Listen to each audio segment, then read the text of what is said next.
ప్రజలంటే ప్రేమ లేదు. అసలు ఇప్పటికి కూడా మీకు ఆంధ్రప్రదేశ్ భౌగోళిక స్వరూపం ఏంటో కూడా తెలియదు.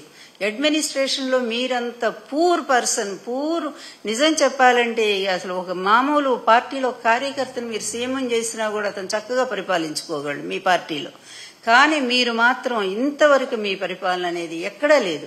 ఆంధ్రప్రదేశ్ ఒక్కసారి బాబు గారు మీకు నిజంగా కూడా మనిషిగా నేనైతే అసలు ఎప్పుడు అనుకోవట్లేదు. ఎందుకంటే మీరు ఆ మనసుని ఎప్పుడో చంపేశారు. ఒక్కసారి చూడండి, కనీసం ప్రజలు వింటారని అని చెప్పి నేను చెప్తా ఉన్నాను, బాధతో చెప్తున్నాను.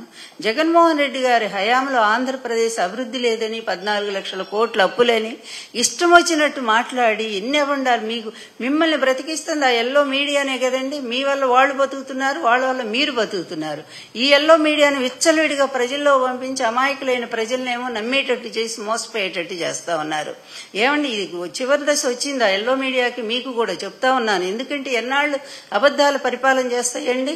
ఈ రోజు మీరు చెప్పండి, జగన్ గారి పరిపాలన రాష్ట్రం ఎంత ముందుకు దూసుకుపోయింది. జీఎస్టీ కట్టడంలో రాష్ట్రం భారతదేశంలో నంబర్ 1. 2 ఏళ్లు కరోనా ఉన్నా కూడా జగన్మోహన్ రెడ్డి గారు ప్రజల్ని ఎంత బాగా చూసుకున్నారండి. అదే కరోనా మీకు వస్తే మీరు చూస్తారా? మొన్న మీరేమన్నారు, ఇచ్చిన హామీలు ఇది నా వల్ల కాదని చేతులు ఎత్తేశారు. మీరే హామీలు ఇచ్చారు. 14 లక్షల కోట్లు అప్పులు చేసింది జగన్మోహన్ రెడ్డి ప్రభుత్వం అని చెప్పారు. మరి అది అప్పుడు అంత చేశారని చెప్తూనే మరో ప్రక్క అన్ని హామీలు ఇచ్చారు. రాగానే ఇదిగో ఇన్ని అప్పులు ఉన్నాయి కనుక నేను చేయలేదు. ఏమండి, ఒక మనిషి అన్న తర్వాత మనిషి అయి పుట్టాక ఒక్కసారి కాకపోతే ఒక్కసారైనా మాట మీద నిలబడాలి బాబు గారు. మాట మీద నిలబడాలండి. ఎన్టీఆర్కి ఎందుకండి అంత పేరు? మాట కోసం నిలబడ్డ మహామనిషి. వైఎస్ఆర్ గారికి ఎందుకండి అంత పేరు? మాట కోసం నిలబడ్డ మనిషి. జగన్ గారికి ఎందుకండి అంత పేరు? మాట కోసం నిలబడ్డ మనుషులు గనక.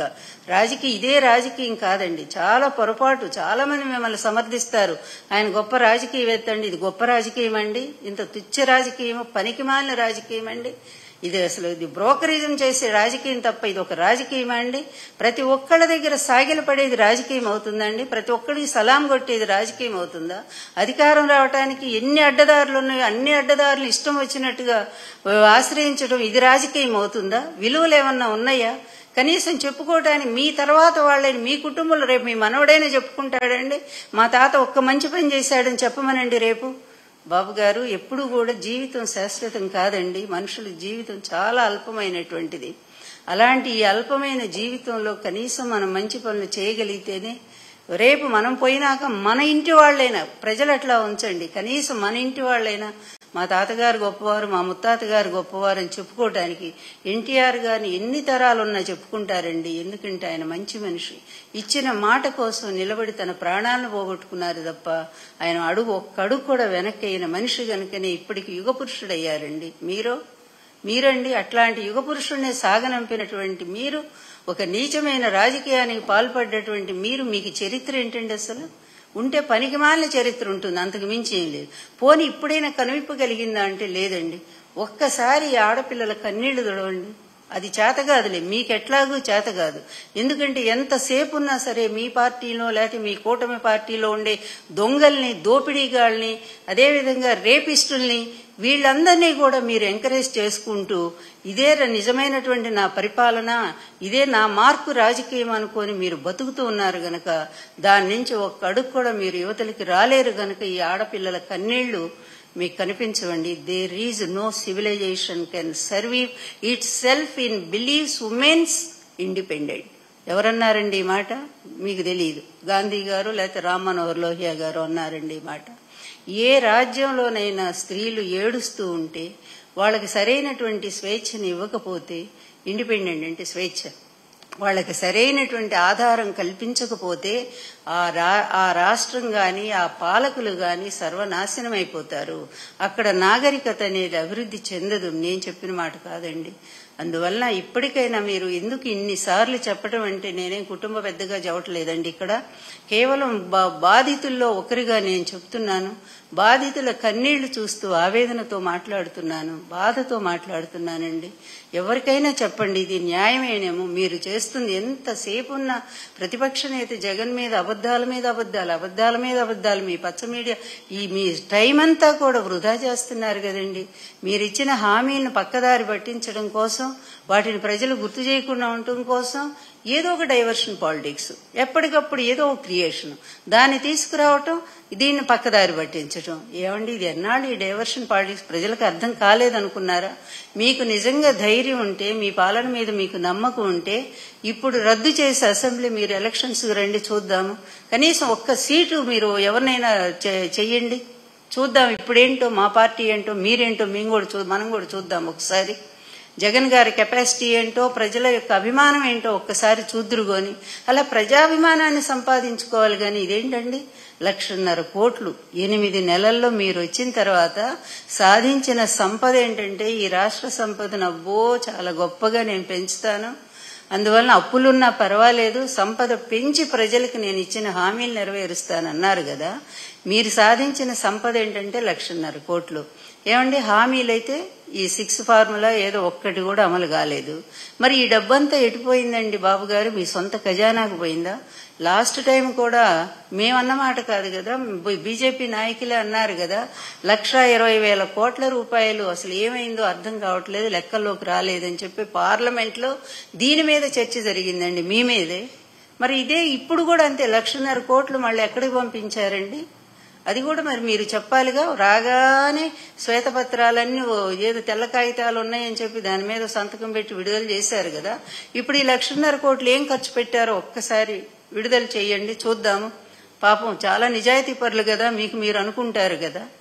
అదేవిధంగా మద్యం అండి, ఏమండి మానవత్వం ఉండే ఎవరైనా సరేనండి ఈ విధంగా ప్రజల్ని పూర్తిగా మత్తులోకి నెట్టి వాళ్ళ కుటుంబ వ్యవస్థను నాశనం చేసి వాళ్ళ జీవితాలని నాశనం చేసే విధంగా ఏ పాలకుడైనా ఎప్పుడైనా పరిపాలించాడా అండి? మొట్టమొదట టంగుటూరి ప్రకాశం పంతులు గారు ఈ రాష్ట్రాన్ని మద్యపాన నిషేధం అమలు జరిపి చరిత్ర సృష్టించాడు మహానుభావుడు. తర్వాత నందమూరి తారక రామారావు గారు మద్యపాన నిషేధం అమలు జరిపి ఆయన కూడా మహిళలకి ఎంతో మేలు చేసిన వ్యక్తి అయ్యారు. జగన్ గారి గవర్నమెంట్ లో దానికి ఒక నియంత్రణ తీసుకొచ్చి ప్రభుత్వమే అమ్మిస్తూ పేద వర్గాలకు అన్యాయం జరగకుండా ఇష్టం వచ్చినట్టుగా మద్యం వ్యాపారాలు లేకుండా చీప్ లిక్కర్ అస్సలు లేకుండా బ్యాన్ చేసి, నువ్వేమంటావయ్యా మొన్న అంటున్నావు చీప్ లిక్కర్ ఎక్కడుందో చెప్పు, తాట తీస్తావు. ఎవరు తాట తీస్తావు? ముందు నీ తాట నువ్వు తీసుకోవాలి. ఎందుకంటే ఇష్టం వచ్చిన డోర్ డెలివరీ ఇళ్లలో కూడా చీప్ లిక్కర్ పెట్టి అమ్మేటువంటి పరిస్థితి వచ్చింది. ఇక బియ్యం పంపిణీ అయితే చౌకటూపాలు పోయినాయి, అవి కూడా తెలుగుదేశం ఆఫీసుల్లో పెట్టి ఇస్తా ఉన్నారు. అంటే తెలుగుదేశం కార్యకర్తలే మనుషులు తప్పి మిగిలిన వాళ్ళు ఎవరూ కాదనేటువంటి పరిస్థితిలో ఇంత పాక్షికమైనటువంటి ఇటువంటి పక్షపాత ధోరణితో ఉండేటువంటి పాలకులు గత చరిత్రలో ఎప్పుడూ రాలేదు బాబు గారు. ఒక్క మీ హయాంలోనే మీరు మీ కొడుకు కలిసి ఒక కక్షపూరిత రాజకీయాన్ని చేస్తూ, సరే ఎలా ఇప్పుడు ప్రతిపక్షం మీద మీరు ఎంత కక్షపూరిత రాజకీయం చేసినా మీరు కనీసం ఈ మహిళల గౌరవాన్ని కాపాడండి, ఈ అత్యాచారాలను ఆపండి, మళ్ళా దిశ యాప్ని మళ్ళా కూడా డెవలప్ చేయండి. దయచేసి మహిళల్ని కాపాడండి. ముందు ఆ పిల్ల ఏం చేసిందండి? లక్ష్మి తనకు జరిగిన అన్యాయాన్ని ధైర్యంగా చెప్పుకుందానేనా? వెంటనే అప్పటికప్పుడే రాజస్థాన్ నుంచి పోలీసులు ఎట్టొస్తారండి? ఆ కేసు ఎప్పుడుదో అతని వల్లే జరిగిందని కూడా అంటున్నారు. అసలు మంచి చెడు లేదా? ఈ అమ్మాయి పెట్టిన కేసుకి అతన్నేమో అరెస్ట్ చేయరా అండి? దోషేమో తిరుగుతా ఉన్నాడు. ఇదే మీ పరిపాలన? అంటే మీ పరిపాలనలో ఈ రేపిస్టులు, దొంగలు, ఆడవాళ్ళని దోచుకునే వెధవలంతా కూడానేమో దర్జాగతి కాలరెత్తుకొని తిరుగుతారా? మంచి వాళ్ళకి ఏమి అవకాశం లేదా అండి?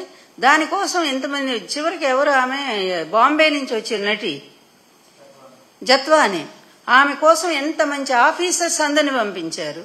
ఆఖరికి ఓ మంచి పారిశ్రామికవేత్త ఆ పరిశ్రమని పంపించేశారు రాష్ట్రంలో నుంచి.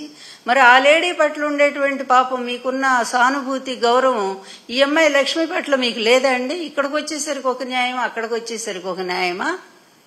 ఏమండి ఎంత దారుణంగా ఉందో ఈ పరిపాలన చంద్రబాబు గారు.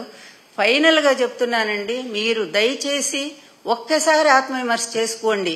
ఆ రాష్ట్రంలో జరుగుతున్న దాడులను ఆపండి. ముందు మీ రెడ్ బుక్ తీసి పక్కన పడేసేయండి. మంచి ప్రజాస్వామ్యం అనే బుక్ తీసుకోండి. ప్రేమ, దయ, జాలి అనేటువంటి పుస్తకాన్ని తీసుకోండి. ముందు అవి డైరీలో ఆ మూడు పదాలు రాసుకోండి.